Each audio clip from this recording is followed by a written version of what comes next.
ব্যাপার কি ওই বান্দা এত কাঁদে কেন আর আমার চোখে কেন পানি নাই? মনে করিও না তোমার কপাল ভালো, তোমার চোখে পানি না আসার কারণ খোদার রহমত তোমার দিলে নাই, যে কারণে গুনাহ করতে করতে তোমার দিলটা পাথর, এ কারণে তোমার চোখে পানি আসে না। ওই পাথরওয়ালা দিলটারে নরম করে দাও।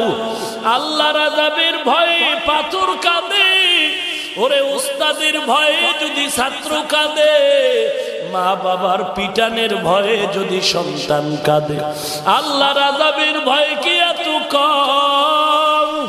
ওরে আগুনের দুইটা জুতা পরায় দিবে নবীর চাচা আবু তালেব, তার পায়ে যদিও ইখতিলাফ পাওয়া যায়, ওই আগুনের জুতার ছোট আযাব, কিন্তু এই জুতার আগুনে